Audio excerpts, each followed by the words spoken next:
Savez-vous le principe de la nuit selon la Bible? Oui. Dans le livre de la Genèse, on nous dit, il y eut un soir et il y eut un matin. Ce fut le premier jour. Il y eut un soir et il y eut un matin. Ce fut le sixième jour. Il y eut un soir, il y eut un matin. Ce fut le septième jour et Dieu se reposa.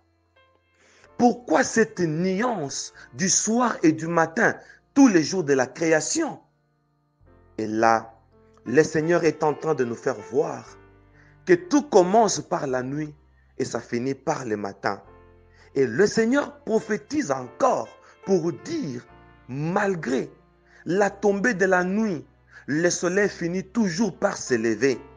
Autrement dit, malgré l'intervention du monde des ténèbres, le jour se lève toujours pour dire que le soleil de justice qui est Jésus ne peut être étouffé par le monde des ténèbres ou le prince des ténèbres.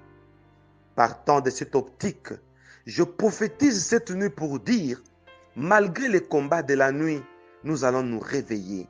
Malgré les esprits de la nuit, nous allons avoir un sommeil paisible. Malgré l'organisation du monde de ténèbres, nous allons survivre. Ici, quand on dit il y a un soir et il y a un matin, c'est pour dire que tout ce que Dieu a créé, il a créé cela la nuit. Tout commence par une nuit éternelle. Et dans cette nuit éternelle, l'Esprit de Dieu a commencé à se mouvoir pour dire que la nuit n'a pas d'effet, la nuit n'a pas d'impact. Oh mon Dieu. Ici, le Seigneur est en train de saboter la nuit pour dire que la nuit peut commencer, mais il est écrit, mieux vaut la fin d'une chose que son commencement. Ça commence par une nuit pour que ça finisse par un jour pour dire que le diable est en retard. Il peut commencer, mais notre Rédempteur s'élèvera le dernier. Oh mon Dieu, alors bonne nuit à tous, un bon sommeil à tous, que cette nuit soit une nuit réparatrice pour dire que malgré la nuit, nous allons nous réveiller.